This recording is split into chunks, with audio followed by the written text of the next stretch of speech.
Okay. Thanks, everyone. We'll now open the Cumulative Impacts Working Committee. And what we want to do today is sort of focus on some of the things we heard. Committee member Danelle Lobdell and I spoke and put together some questions to focus our discussion on moving forward. So this will help to inform us as we work toward developing the recommendations that we hope to be able to submit to DEQ in August or at the August meeting. So I'm just going to go down the line. I'm not sure we'll get through everything, but I think this will at least help us as a committee better understand where the full board is on some of these issues as we move forward. I guess the first question we talked about is creating an overview, and in thinking about that, we want to sort of talk about what we want DEQ to get out of this document. So I would love to hear from Danelle if you have thoughts, or Carolina or Chair Johnson if you have thoughts about that.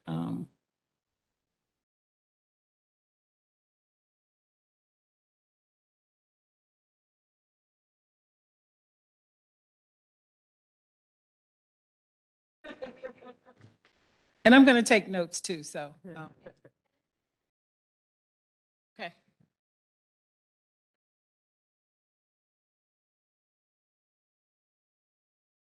Well, I think it's, you really need to, in my mind, think about what it is we think we need to give advice towards for DEQ for cumulative impacts, and what program areas we think it needs to target for effective change. And so, I think we need to have that broad discussion, and that will help inform a lot of some of the other sections of what we need to investigate and provide as far as to support that type of advice. As a follow-up to that, do you think we need to focus on the division that now has some authority to consider cumulative impact sort of as the model for what we may want to recommend for the rest of the agency? Sure, I think that is a good model to start with, and to see how that can expand to the other programs. Okay. I think also, later in there, I think that there might be other models in other states that might be even more ideal, that we really would want to try to, bring up and enhance and make it well known that, it's working there, and, this might be a good model to fit for us also. Okay, thank you. Carolina? Like that. I like being able to look at what other states are doing, what has worked well for them, and obviously, being able to tailor it specifically for our state, because there are some things obviously would need to change for us. But I agree with you in that piece, Danielle. I think that looking at those examples can help us. And then also, I would like to, I guess, take the information that was provided during that meeting to really pinpoint those specifics that we heard from community members to really narrow it down. Like, this is what the community wants to see, and then compare that to the states that are maybe already doing that, and see where we can, I guess, fill in those gaps. Okay.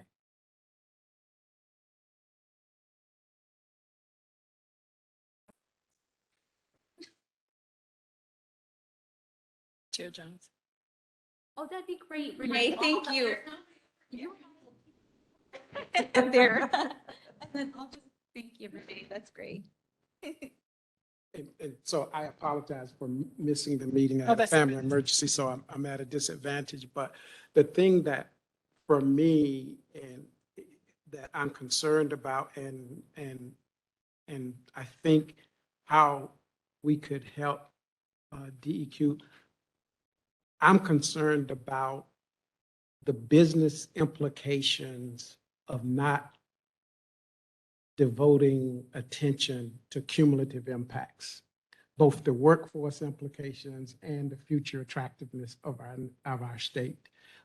and somehow helping DEQ in making the business case for why dealing with cumulative impact is a serious, serious problem. It's a competitiveness issue for us down the road because the impacts on human lives strikes at the heart of a green economy where talent is of essence. We cannot continue to be an attractive place to live if we have right now what are called deaths of despair.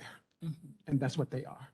And we had the slowest growth in our history in this country in the last decade. And we're losing prime working age individuals, particularly in EJ communities and the like. And so part of this, I think we need to help people make the business case for investing in the health and human condition in these communities and preventing these things from happening. And that's going to certainly have an impact on how we define cumulative impact. But that's me totally having not attended the other meeting. But when I look at the data, it's pretty scary, particularly outside of the 15 counties that captured 95% of growth. In 85 counties, we had, in 68 counties, deaths exceeded births in the state of North Carolina in 2019. And in 85 counties, deaths exceeded births among the non-Hispanic white population. We can't afford to lose any more people. And these environmental injustices strike at the heart of those issues. So it becomes a form of enlightened self-interest, I think, for us to deal with these issues. I don't know if that's part of what you think you're thinking, but that is the presentation from the students from UNC Chapel Hill took into consideration all of those things, stress and other they probably were external factors. They were working under Dr. Courtney Woods of the Gilling School. Yeah. Okay. So yes, we got an excellent presentation from them. Terrific. To include other factors. The definition of cumulative impacts, I thought the one that the UNC students gave us was actually a pretty good definition of cumulative impacts, unless there is another one that folks feel strongly about. And I have it here. Okay, I have it here. I printed out that presentation. Okay.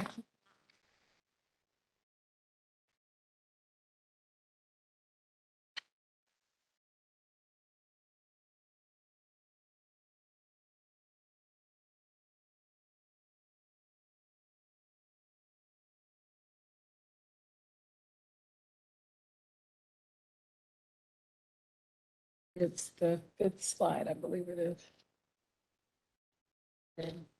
There it is. Okay.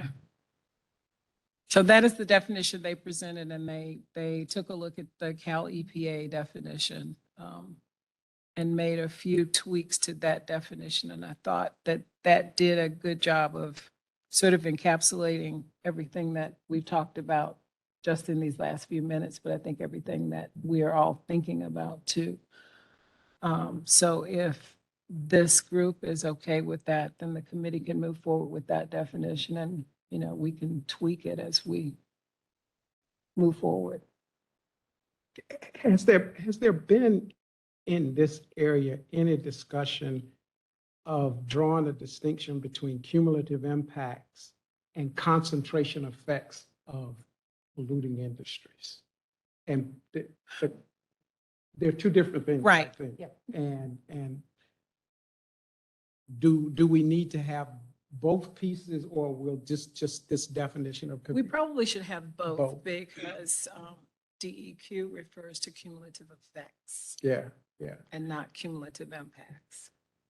And the real issue in addressing cumulative impacts is in overcoming the concentration effects of the sources of this. Yes. And I just think that's the other piece of the puzzle here. And the way you would model concentration effects in a statistical sense probably may be different from the way you model cumulative impacts. I don't know. I mean, it's my thought process, but in the social determinants of health, those concentration effects that's the source of the problem that gets you to cumulative impacts. That's a good suggestion. This is Johnson Thompson. May I say Any something? other thoughts on the definition, what we may need to consider further? So as we're, so we'll use this as an example and taking Virgin Johnson's comments as well, of course. But then will there be an opportunity for the board at large to comment on the document? That is my plan. I would hope that by the time we get to the August meeting, that we've at least had a chance to circulate a draft and get some feedback to see if it is on point with what the board is thinking. How we get there to have the document in good enough shape. Yes. Now, go ahead.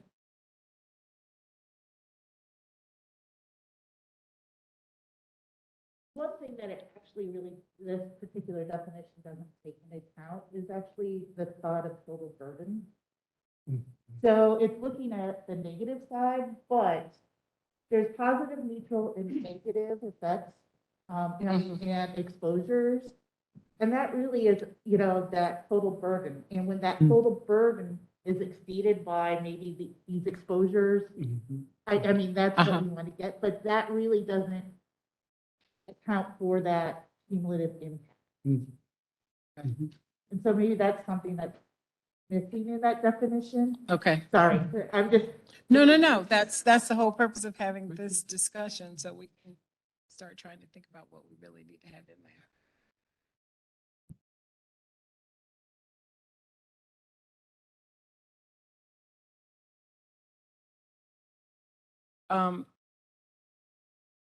The next thing I think that we're going to have to think more about, Renee, you can go back to the outline. Thank you.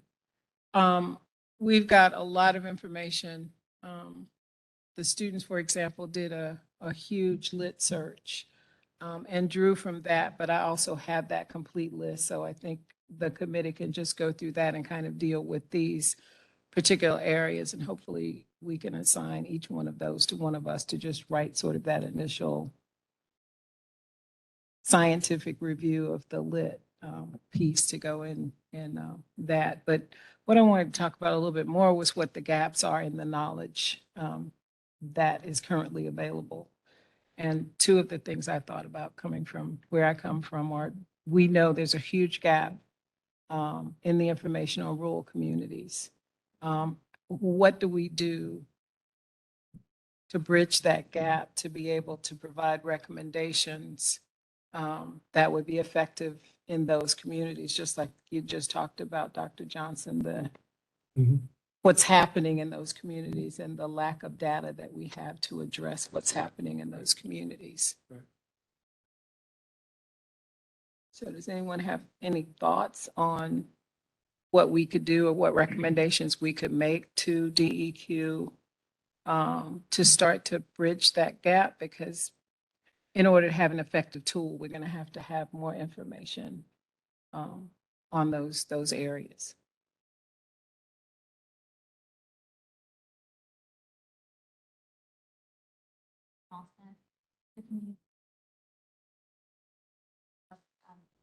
Giving them the information on how the process works. No, well, that, but also directing DEQ on how they should consider cumulative impacts in the permitting process, because right now, cumulative impacts are not considered. When DEQ makes a decision on a permit, and you can correct me if I'm wrong, Renee, they are only considering the permit for that specific facility, but there is no consideration given to the other facilities that may be around that are already emitting concentration. whatever they're emitting. Right, exactly. And cumulative impacts, if it's done right, could potentially address some of that.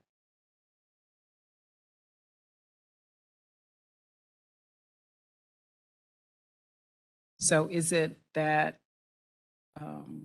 recommendation may include using more monitoring, more analysis, more reporting? Is there an existing knowledge management system that assures that we stay on top of the latest evidence in the space at EQN? I am not aware, but Renee, I'm gonna, I mean, when like the EPA comes out with anything, we're on the like EJ listserv, the EPA listservs, and the EPA's been really good about sending out all the information of what they're working on. At this point, we're aware of several development process for cumulative impact analysis guidance. Does that But- answer your question? But But you bigger don't than- have your own system that's designed around these topics where you get information sort of instantaneously, almost on a daily or weekly basis on these topics, the latest stuff that comes out. Not like, no, I mean, we try and make sure we're up to date on it. And, you know, we keep doing searches and make sure that if anything comes out, we stay up to date. But, I mean, I guess we could do, I'm not sure what they're called, but Knowledge management system. like that Google thing with, if like that name comes up. Alert. I'm thinking of like Kim Kardashian does this. That's my, like an alert. Do you know what I'm talking about? uh-huh, yeah. Yeah. So we could set something up like that. To further bridge that gap, is there a way for DEQ to deploy more tools to collect data, whether it be monitors or real-time data or reporting or any of those kinds of things? Because clearly some of it is going to have to be state-specific in order for us to really be able to make good recommendations. Yeah, I think that would be a good recommendation to see because obviously I can't stand here and commit to anything Sure, like that. I But I understand. think that in and of itself would be a good recommendation to do some sort of like internal analysis of where could we maybe increase that. Well, that raises another question for me. How is the analysis done now to determine where to monitor? Or is there? Well, it depends what we're talking about. Like, are we talking about water? Are we talking about air? Because Well, I'm talking about all of them because we've got to consider all of them. right. with Well, they're all the different. cumulative. So, Okay. I do know for air quality, it is like very, very specific of like, it is so specific that I'm not even going to rely on my memory of like the requirements that it has to meet. And so it is really difficult to find a suitable site for like a regulatory grade monitor. Water quality may be a little easier. I'm not positive, but it does depend on what type of monitor we're talking about. Are there any opportunities to partner with EPA, for example, and get some monitors in some places? I know they managed to do that in the west end of Charlotte. So could that be done in other places? Yeah, I think we could look into that. Do you know of anything off the top of your head? That's not, I'm. Oh, not the same branch of E EPA. Exactly, I do not know. What is your thinking, Danelle, about things we might be able to do to bridge some of the gaps from a scientific perspective, since you're in Oregon?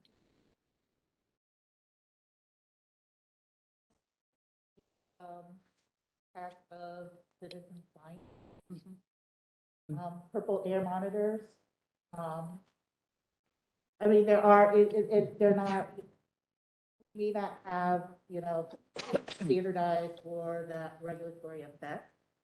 But it can provide information as to maybe we need to monitor in that area if we're seeing spikes or if, there's questions that might be happening. And that is both on air with the purple air or, some Mhm. other type of, Mhm. or even, water collection or, so it can, there's, methodologies and citizen science activities that might be able to help. Mhm. And so is there some way to develop in Some these protocol areas, or some something. of these maybe maybe some ground truthing type of activities with citizen science so that then more action can happen. Just an idea, I don't know.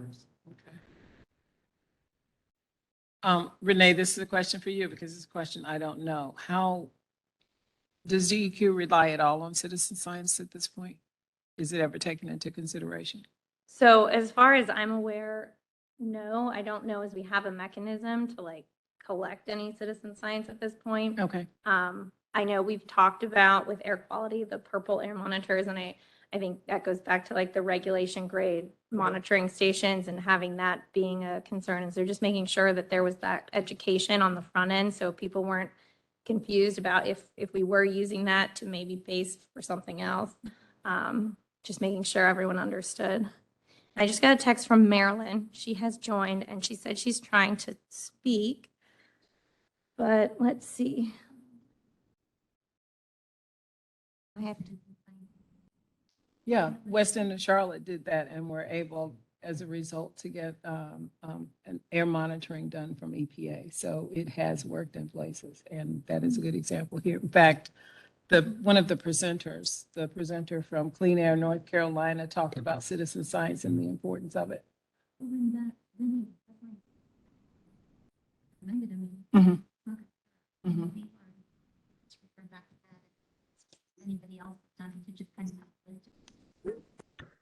Mhm. Okay. Mary. Ye- Looks like she's unmuted. I'm Okay. unmuted. Can you hear me? I'm unmuted. Can you hear me? Yeah, I can. You can't hear me? Yes. Okay, good. Can you put it by mic? I wanted to make a comment and it's passed, but I'll just make it and you can fit it in where it might be helpful. Should Go I ahead. proceed? Yes. We're trying to put the computer. That's not working. That's feedback. Yeah. Renee, that's not going to work.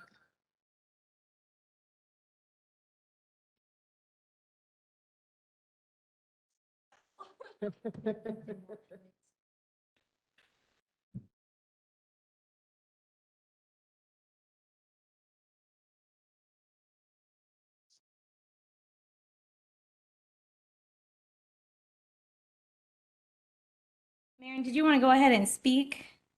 And we can repeat what you said for those who wanted to hear from the mic. You know, when you asked what else should be considered for inclusion, I think that there needs to be a segment where we talk about the fact that the science has not shown these cumulative impacts. And it hasn't shown it because it's so difficult to do.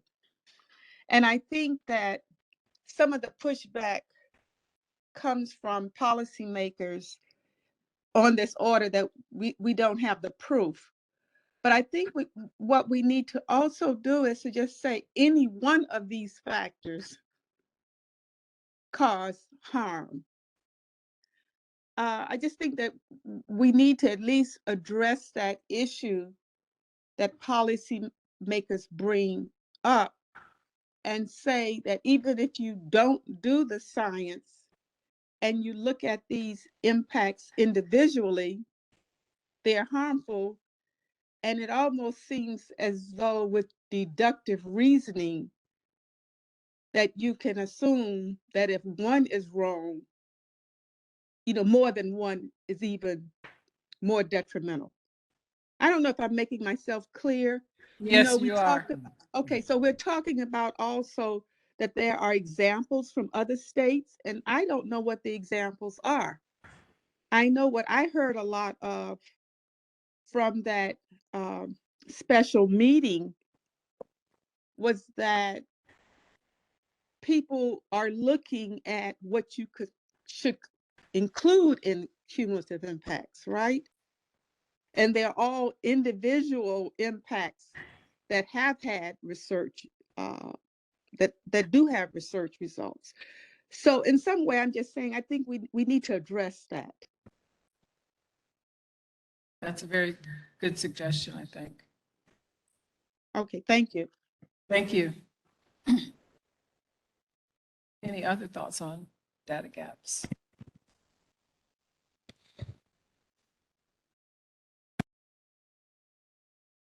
And I added poultry CAFOs as an issue because right now they are not regulated. We don't know where they're located.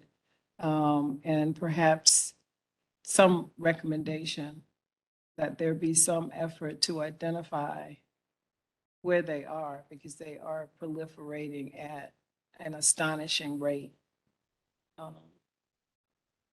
in certain parts of the state. So how I'm not.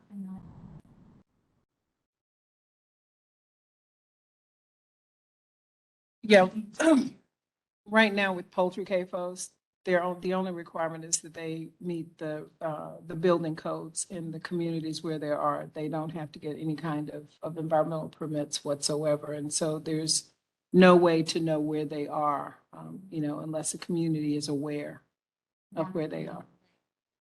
The litter is, supposed to be, watched but in terms of putting poultry houses up, there's no real regulation nor a requirement that they be reported as they're being built.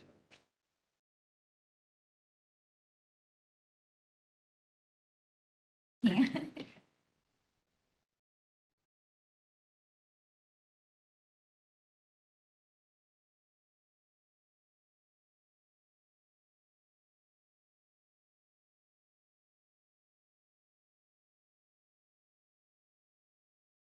Sorry, I've lost where we were, so let me know if you need me to keep scrolling down. Okay, we were still under the knowledge gaps.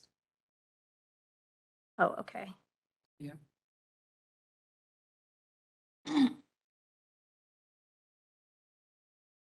We've talked about this a little bit, and maybe we should spend a little time on it, is the involvement of communities. And I think from my perspective, one of the biggest things I see is the lack of involvement from communities. So what can we recommend that would guarantee better engagement from communities? What can we do? I think part of it is really a trust factor. What do we do to make community more trustful of the process or not?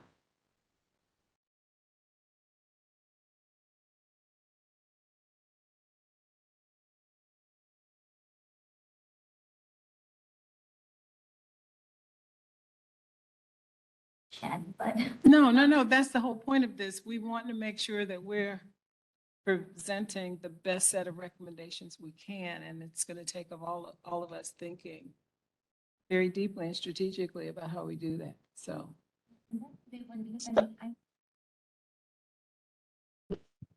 So to get at that, we have to. Depending on the issue, but I think that it would be good if we could get to communities sooner to build that trust. The issue is already presented itself, but be able to do a lot of that groundwork and community, or excuse me, connecting with them early on. And with some of the organizations that we already know, some of the organizations that we know here around the table from our subcommittee members, and then getting even deeper to those grassroots folks. Many of us have connections to those community members that organization side of things, like still would greatly benefit from the information. But one of the things I've seen is that a lot of input from organization, but some of the folks that jump along to any of them are kind of, they're out there and we're unable to really provide the information to them. So if we could somehow use the folks here to help us get to those other community members, I think that would be really helpful.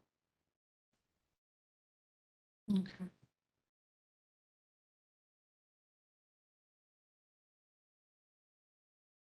One of the things that DEQ decided to do this last time around with the biogas permitting process was allow a longer period of time for notification. It went from 30 to 60 days. So do we need to look at recommending that that be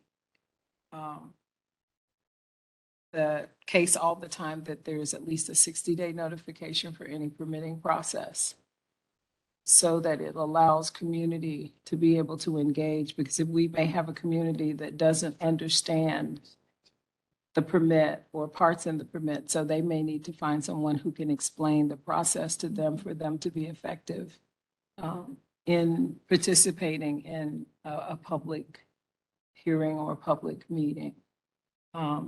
Is 60 days enough? Do we need to make a recommendation that there be, sufficient time and define what that sufficient time would be?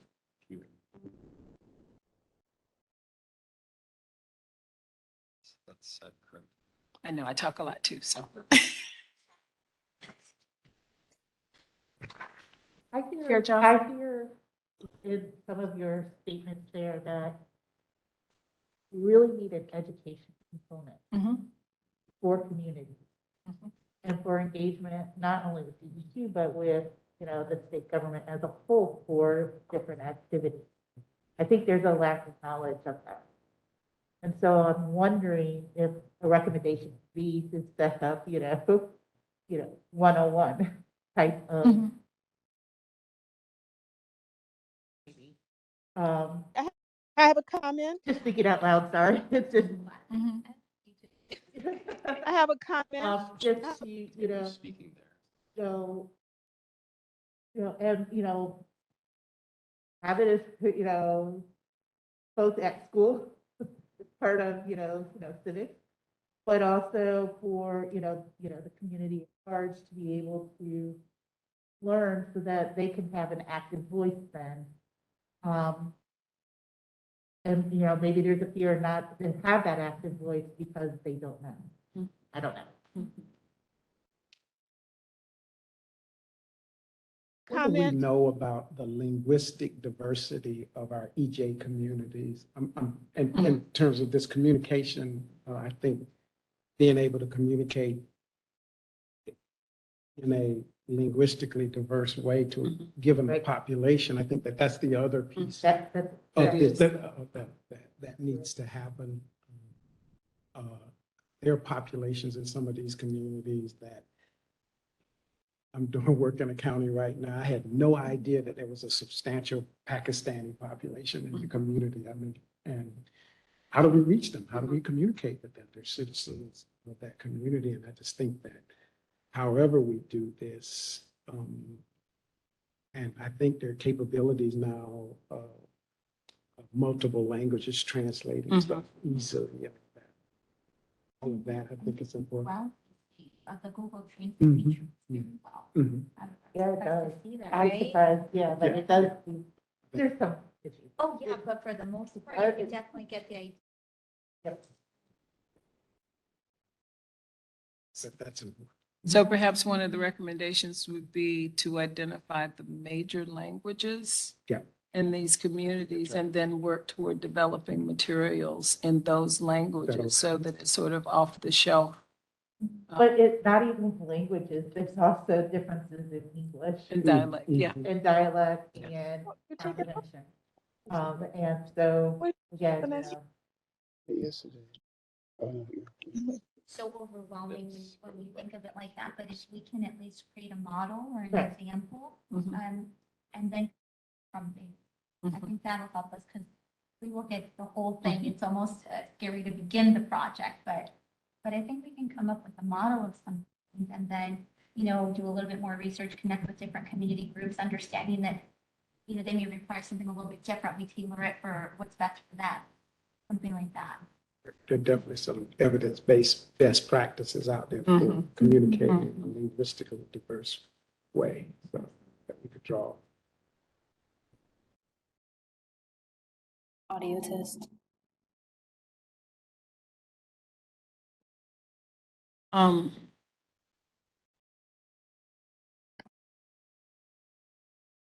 I have several people listening in. Is anyone else trying to speak, Renee? I don't want us to be the only ones talking if there are folks.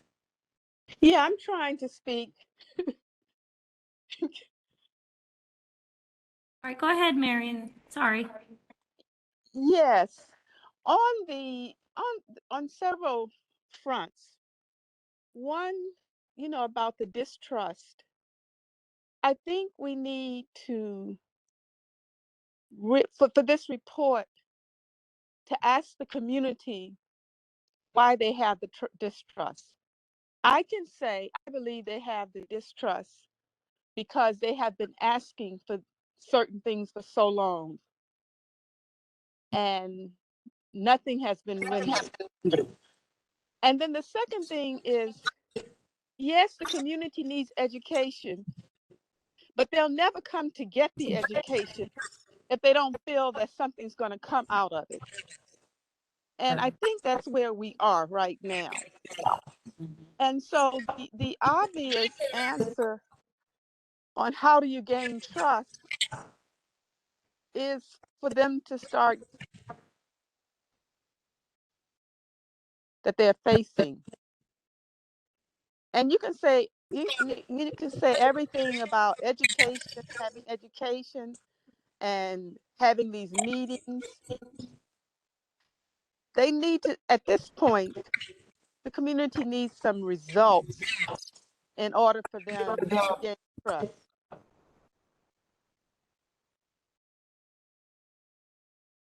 And Marion, what would you see as results? What would you consider results? What would you define as results, I guess? An elimination of one of the many problems that they are facing. Any one. Okay. Something that will show that they're being heard. Okay.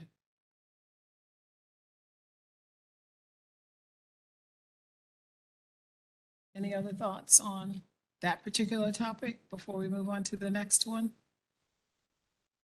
Marilyn, I see there's a text from Marilyn.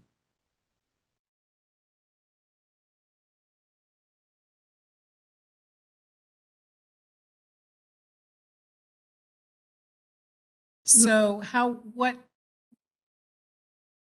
would you write that recommendation to read in a report like this, I guess is,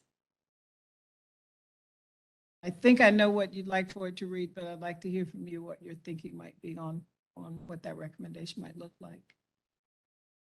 Or what it might say.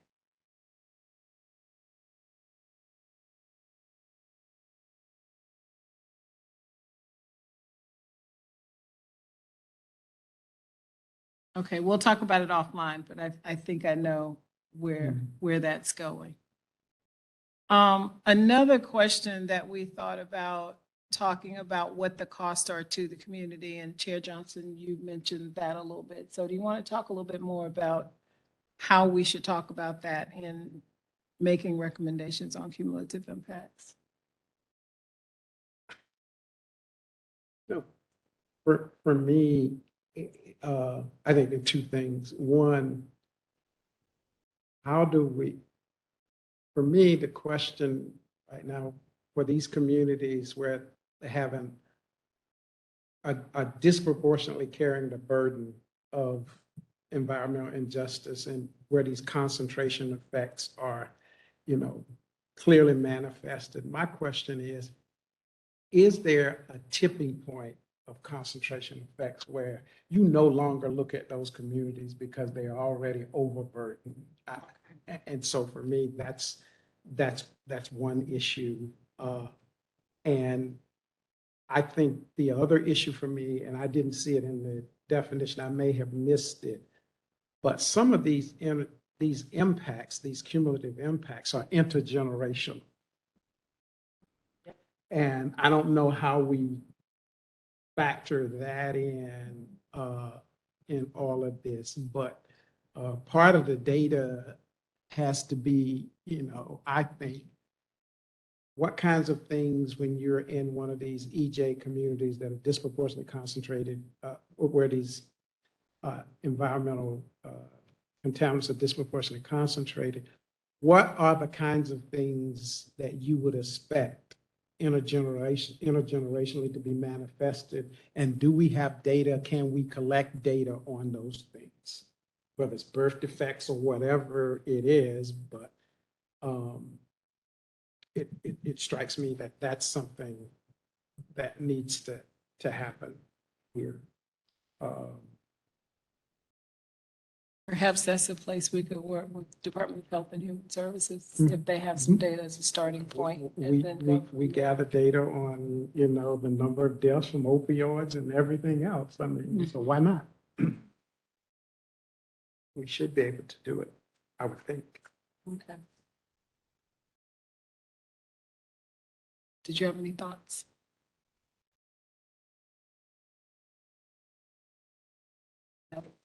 Well, taking into the cost of the community. So it's not only on, say, chemical or non, it's chemical, non-chemical, and now we also have climate injustice. And so, that really needs to be, thought about these communities and the costs that are happening. And so we have areas, as Chairman Johnson has indicated, that, that's our more than first in this particular area. People are leaving. And what is it, that cannot be sustained. Mhm.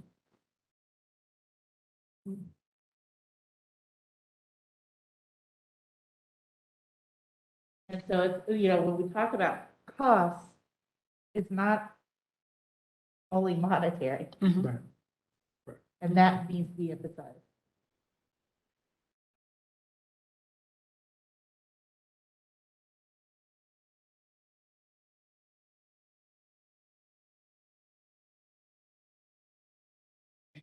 We've got about 5 more minutes because Renee, I think you wanted to stop at about 10 till. Okay. I think we have a pretty good sense of how communities are impacted, so I don't know that we necessarily need to talk about that question on there, but I did want to spend at least the last couple of minutes talking about what we may or may not know that's going on at the federal or the state level, or even on the local level, as we try to find models or try to learn lessons from where things may not have worked so that we don't use those same methods to try and address cumulative impacts. I know at the federal level right now that the EPA has dusted off its 2010 guidance, which was never finalized, and are supposed to have final guidance by the end of the year, from what I understand. So that may be someplace to continue to look at the federal level, because the tendency is that the other agencies will follow what EPA recommends or incorporate that into what they're doing. I'm not aware of any conversations at the White House Environmental Justice Advisory Council, but I do know that they have a tool right now at CEQ in beta version that they are looking at to collect data. At the state level, Chair Johnson, I know you were on the Andrea task force. Is there anything? I think with all of this about what's being done, to circle back to the work that the students did, I believe in their search, that framework of a search They did. is the basis for a knowledge management system that enables you to stay on top of all of these issues. And I think the thing that has to happen is when we develop knowledge management systems in my center, we engage with the librarians who help us design the architect and the search engines and the frequency at which we are informed on stuff that I do. I get Google alerts 5 times a day on things because you got to stay on top of your game because stuff happens. And I think putting that system together will help us stay on top of stuff that comes out. Somebody's got to manage it, but the last thing you want to happen is to walk into a room and somebody raises a question or issue about something that you don't know about, and you're supposed to be an expert in space. And so I would say, I think that is the way we need to stay on top of stuff. Let's be clear, when something is issued by the federal government, that's not the first day that that information is out there. That's correct. You're in a reactive mode then, as opposed to a active mode. And so I think that kind of system, to me, is very Something important. important, okay. With the last 2 minutes that we have, is there anything that we haven't thought about in this sort of overall outline and set of questions that we've put together that any of you feel would be important to be considering as we're trying to put recommendations together? It's important. Like what you've done. Is there any interest in focusing on trying to fine tune or hone what we're doing by focusing specifically on a couple of communities that manifest all of these things that we care about, and then seeing, can we work out and fine tune the methodology in a kind of demonstration kind of way? You got communities, for an example, that have had repeated adverse weather impacts on top of all of these things. Is there, rather than trying to boil the ocean with this, be strategic by focusing on a couple of places to work out whatever we want to argue? I mean, that's one way to think Yeah, about maybe it. have like a rule. Yeah. Yeah, I think that would be a great idea and learn some lessons even You from got a that. laboratory, so, I mean, I think that we need, in this space in particular, laboratories for learning. And as we explore some of these issues, look at them in the context of those places. And I think there is probably enough information that we could easily But again, point out where those most impacted areas would be to potentially be that's exactly right. some laboratories. Okay. Well, we are at 2:50, and Renee needs about 10 minutes to get everything set up. So thank you, everyone, for Thank you. your input and participation, and the committee will be moving forward based on the additional information you've given us today. Let me just say on behalf of the entire group, we want to thank you all for the work that you're doing in this space, because it's very, very important. So Thank you.